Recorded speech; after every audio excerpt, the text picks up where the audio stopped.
Welcome back to Ribbon Candy Hooking. I'm Deanna. It is great to see you. I missed you yesterday when I canceled the live show. I love doing our live shows. What has she been doing over there? Having coffee and sitting around?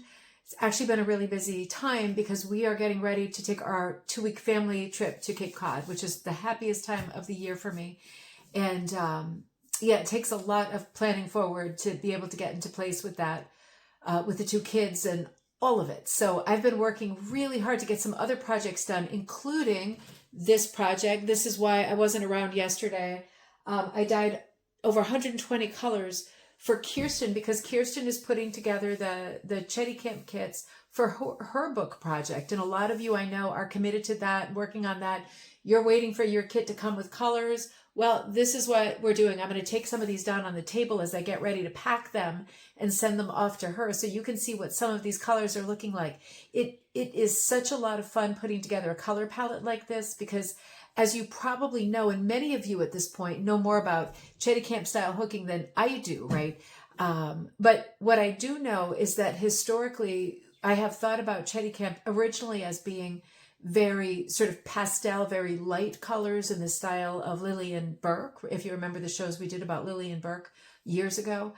And then I remember later thinking of it as more bright and primary colors, right? Like this sort of souvenir Cheticamp stuff that you see pop up in antique stores, things like that. And and at this point in time, it becomes a conversation on for Kirsten and Betty Ann and myself. It becomes a conversation on, well, what are the Cheticamp colors? Well, it turns out it doesn't really have a sort of color set anymore. And Kirsten's colors will dictate what the modern Cheticamp look is, starting with this book. So these are colors that are coming from Kirsten Gay's patterns, illustrations with patterns and swatches for me to give me a guide as to what kind of colors she's thinking about, because the ribbon candy colors are typically much brighter, more 80s, right? I'm always showing my age with my color palettes. I grew up in the 80s and was, a teenager, and I still love those colors. And everyone has a different color aesthetic. And Kirsten has a very different color plan than I do for these. And it was really fun doing colors and working with colors that I normally don't use in my own work. So I'm going to lay them out on the table. Let's look at what some of these look like. All right, here we go. You know what? Let me shut the lights off. We don't need lights. No, it's better to not have lights. I know he's busy. He heard me shut the door, and now he is sure that someone is in this house, having infiltrated. Right there, he is, right there. The precious one, the precious one. All right. So yes, this was the work yesterday, and obviously this is a crazy amount of work. Let me show you some of these colors. This is not a complete palette, not at all, in different amounts of these too. And this is all 1-ply Bugs and Little sport yarn. So, and I don't have a particular rainbow. You see, I've got like the sort of sea blues, gray blues mixed in, and I've tagged everything with a name, or so that Kirsten can assign numbers or names. And then we go into the lighter blues, the purple blues, the sort of what I call cornflower blues. And again, these are not in order.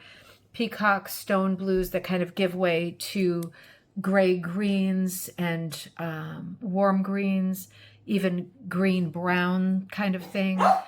Lots of underwater greens. What is it? Do you want to go outside? Look what he did to the door.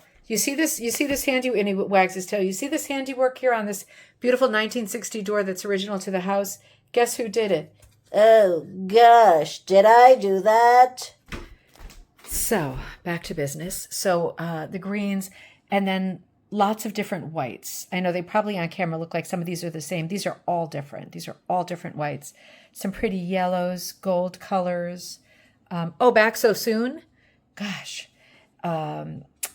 Kind of neutral brown, purple grays, and a couple of real purples, right? She needs a couple of real purples for some different things. This is a true sort of light gray, like a stone gray. Lilacs that head toward blue. This is more of a blue gray as well. The monitor's good. It shows great variety. It's not on my screen showing exactly these colors, but you can see they're all quite different. Kirsten on her end, when she receives them, is going to wind them, get all the amounts sorted out and wind them. I just have them twisted into figure eights, right? And again, different quantities of each one. There's very small quantities of some of these. So there we have it. Oh, did we discover that it's like 100 degrees outside? So this is what I was working on yesterday when I had to break our date for a live show. I'm very excited about this project. I'm very excited to be working with Betty Ann and, of course, always Kirsten. She's one of my best buddies. So, it was a big Cheticamp day yesterday. Hope you enjoyed looking at some of these. I will be back to you I am going away on the trip, but I will be in touch with you, while I'm there. I'll show you the fun things that I find and the great ideas that come up. So I will see you next time. Ribbon candy hooking.